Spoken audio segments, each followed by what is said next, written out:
Los discípulos estaban encerrados por el miedo en la noche, así como tantas veces usted y yo, cuando nos hace falta Dios, cuando nos alejamos de Dios, nos empezamos a dejar esclavizar y a dejar llenar por los miedos, por las angustias, por las preocupaciones, por las deudas, por las situaciones familiares difíciles, por las crisis de pareja, por todas esas problemáticas nos dejamos asustar y llenar de miedo, con el problema de que ese miedo es el mejor motor y el mejor enemigo de los pensamientos equivocados que nos llevan a más dificultades. Miren, he hablado últimamente con varias personas y hemos hecho una reflexión que hoy quisiera compartir con ustedes porque me ha parecido interesante, y es lo siguiente.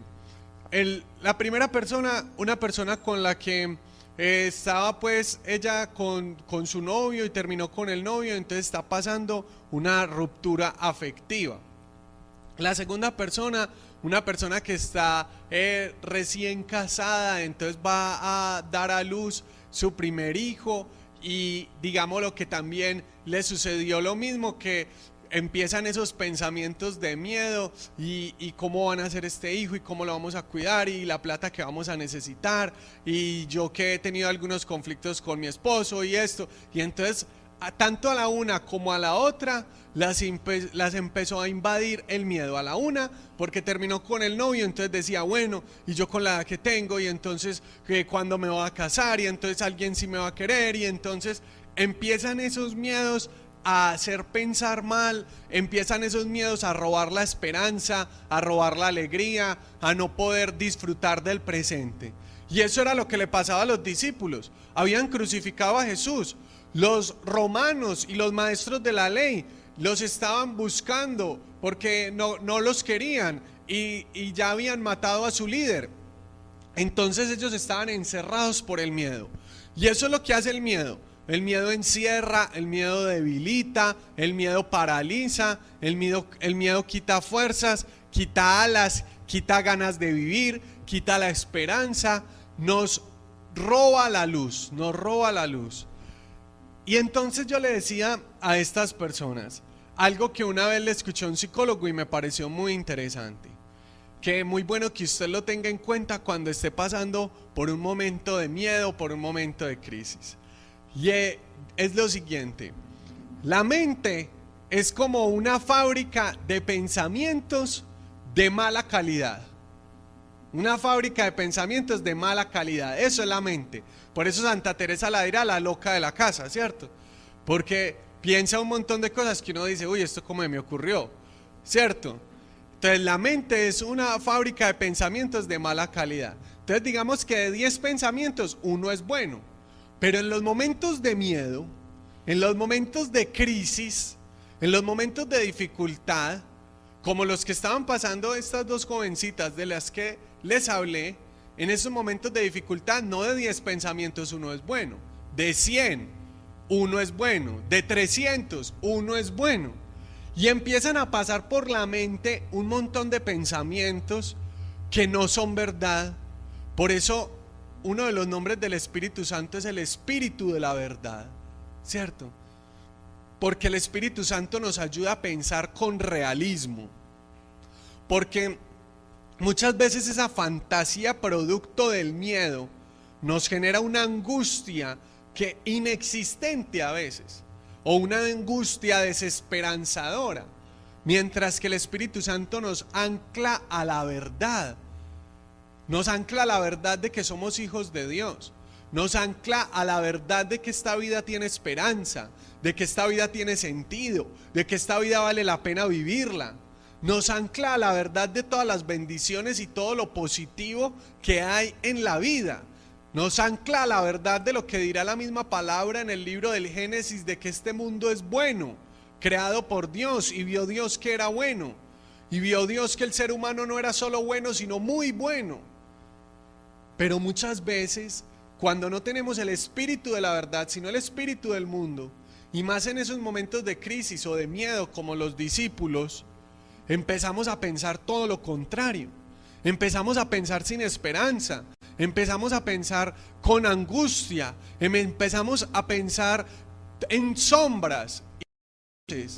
Entonces el consejo era el siguiente: cuando llegue uno de esos pensamientos que uno sabe que son verdad, porque uno los identifica, de 10 pensamientos, ¿cuál es el correcto? ¿Cuál es el que viene del Espíritu Santo? ¿Cuál es el que viene acorde a la palabra de Dios?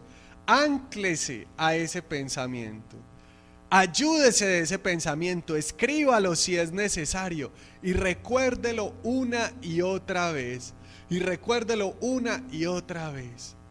Y si es difícil, porque en algunos momentos es difícil para uno distinguir, claro que es difícil, pero se puede, porque uno como que cuando llega ese pensamiento que uno sabe que es verdad, uno tiene una paz, como un fresco en su interior, como una alegría, y uno dice, esto sí es verdad, esto sí es lo que me está diciendo Dios. Entonces lo podemos distinguir. Pero cuando es difícil, igual para eso está, digámoslo, un asesor espiritual, un acompañante espiritual, un psicólogo que sea de Dios, o para eso está, claro, la misma palabra de Dios y la oración, porque ahí se descubre. Entonces vamos a los ejemplos. El primer ejemplo de la jovencita que termina con su novio y está pasando por la ruptura afectiva. Entonces, como está pasando por esa ruptura afectiva, vienen una descarga de 300 pensamientos equivocados. Entonces el primero le dice, no, usted no va a salir adelante, no, usted nadie la va a querer, no, usted se va a quedar sola, no, es que usted fue la que cometió el error, no, es que tal cosa. Y empieza ese bombardeo de pensamientos, y los miedos, y los complejos, y las tentaciones. No, y es que Dios no existe, no, y es que Dios no te ama, no, y es que vaya, entonces búsquese cualquiera, no, y es que vea, cierto, todos esos pensamientos. Pero de repente, en un momento de lucidez, en un momento de oración, llega un pensamiento correcto. Dios te ama, Dios quiere lo mejor para ti, vive la vida con esperanza. Si esa persona te terminó, era porque no era la persona que Dios tenía en vida. Existen muchas otras más personas. Sigue adelante, sigue buscándome, no perdiste el amor de tu vida. Yo, Dios, soy el amor de tu vida. Llega ese pensamiento que es correcto, y yo le dije, escríbalo y téngalo ahí en su billetera. Y cuando lleguen todos los pensamientos que son incorrectos, saque el correcto y léalo, y empiece a repetirlo hasta que se lo crea, ¿cierto? Y entonces lo mismo en el otro caso. Entonces la jovencita recién casada que tendrá algún conflicto con su esposo, que va a dar a luz su primer hijo, y entonces llegan los pensamientos, y donde mi hijo salga con tal enfermedad, y donde mi hijo lo atropelle un carro, y donde los hijos son de Dios, Dios los manda como bendición, los hijos no son tuyos, los hijos son del Señor. No te llenes de esos pensamientos. Listo, tienes alguna dificultad con tu esposo, pero tu esposo te ama, pero con el Señor van a salir adelante, pero están buscando juntos de Dios y tienen esta experiencia. Y entonces es llenarse de todos esos pensamientos del Espíritu Santo, de la verdad, pensamientos de gratitud, pensamientos de esperanza. Y yo me imagino que así estaban los discípulos. Miren, estaban encerrados por el miedo. Dice que tenían miedo a los judíos, porque de pronto los perseguían y les iban a tener la misma suerte de Jesús. Pensaban ellos simplemente en la cruz, todavía no creyendo en la resurrección. Y entonces en ese miedo entra Jesús. A pesar de que tenían las puertas cerradas, Dios entra, ¿cierto? Porque Jesús es el único que entra a nuestro encierro, a nuestro egoísmo, a nuestra desesperanza, a nuestra depresión, a nuestra angustia. Y entra Jesús y les dice, la paz con ustedes. ¿Cómo es que vamos a distinguir esos pensamientos que vienen de Dios? Porque nos van a generar paz, ¿cierto? La paz con ustedes. Y ahí entra Jesús, ¿cierto? Y les muestra las manos y el costado. Se dan cuenta que es Jesús, el mismo que crucificaron, ahora está resucitado. El mismo que murió con dolor, ahora vive en poder y en verdad. Y hace algo bien interesante sobre ellos, y es que sopla, ¿cierto? Sopla sobre ellos. y les envía el Espíritu Santo. ¿Por qué sopla sobre ellos? No es porque de pronto alguno tenía un sucio en el ojo, no. Sino porque en el libro del Génesis nos dice que la manera en que Dios creó, capítulo 2, verso 7, fue soplando. Dice así: entonces Dios el Señor formó al hombre de la tierra misma, tomó barro del suelo y sopló sobre él, y así comenzó a vivir. Capítulo 2, verso 7. Entonces Jesús vuelve a soplar porque nos vuelve a dar vida. La primera creación del Génesis que da como fruto Adán. La segunda creación en Jesús que da como fruto el nuevo Adán, que ya se debe parecer es a Jesús. Ya no es ese hombre pecador, sino que ya es ese hombre libre. Y entonces Jesús sopla sobre sus discípulos, los vuelve a crear y les envía el don del Espíritu Santo. La manera de ser de Dios que siempre ha estado en Jesús, por eso es el Mesías, el lleno del Espíritu Santo, el lleno de la manera de ser de Dios, ahora la comparte con sus discípulos. Por eso esos mismos que lo negaron, ahora ya van a tener otra actitud, otra mirada, otra manera de comportarse. La manera de ser del Señor que la comparte con la iglesia. Sopla sobre ellos y les dice: reciban el Espíritu Santo. Y dice el texto algo muy lindo: y ellos se alegraron. Y ellos se alegraron. Porque cuando llega el Espíritu Santo, todo lo transforma, se va la tristeza, llega la alegría, llega la alegría. Y en este curso justamente queremos profundizar en ese Espíritu Santo.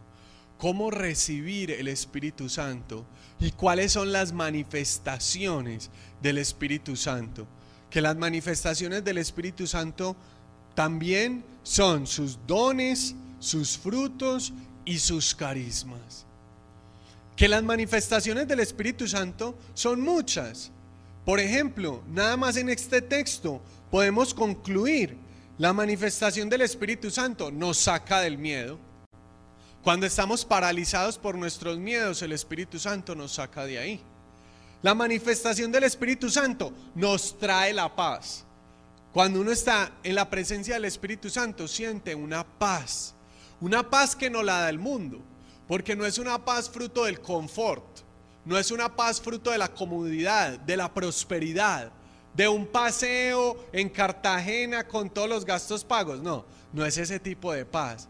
Es una paz en medio de la dificultad, una paz que sobrepasa todo entendimiento, porque es una paz en medio de la lluvia, en medio de la tormenta, en medio del conflicto. Hay una serena certeza de que el sepulcro de Cristo está vacío, de que, como nos lo dijo el Padre Claudio el sábado santo en la vigilia, podemos encontrar a Jesús en todas partes, menos en su tumba, menos en la tumba, porque el sepulcro de Cristo está vacío. Es decir, Cristo ha vencido la muerte. El amor es más fuerte que la muerte. La vida no la escribe la muerte, la vida la escribe Dios, y lo que escribe es resurrección, amor, victoria. Y entonces esa paz que nos regala Dios en medio de los problemas, nadie nos la puede dar. No la puede dar ni la juventud, ni la salud, ni el dinero, ni un buen trabajo, ni muchos ahorros en una cuenta. No, esa paz solo la da el Señor. Y te la da en los momentos buenos, pero también te la puede dar en los momentos difíciles. Cuando nos acercamos a Él a través de una oración, Él nos regala la paz que sobrepasa todo entendimiento. Y esto es muy interesante porque en la época de Jesús también el Imperio Romano quería formar la Pax Romana, Pax con X, la paz romana. ¿Y en qué consistía la Pax Romana? En que Roma vencía a todos los pueblos vecinos para ellos dominar por encima de todos los demás y tener dinero, confort, propiedades, tierras suficientes para que los romanos vivieran holgadamente. para que los romanos vivieran con mucha prosperidad, para que los romanos vivieran ahí tranquilos. Y esa era una pax que era venciendo a los demás, derrotando a los demás, haciendo sufrir a los demás, pisoteando a los demás, maltratando a los demás. ¿Será que ahí sí hay verdadera paz? ¿Cierto que no? Entonces, en contraposición a esa paz, que no genera en realidad paz, Jesús viene a regalarnos otro tipo de paz. Y es la paz del resucitado. Y es la paz fruto del Espíritu Santo. Por eso dice, sopla sobre ellos y les envía el Espíritu Santo.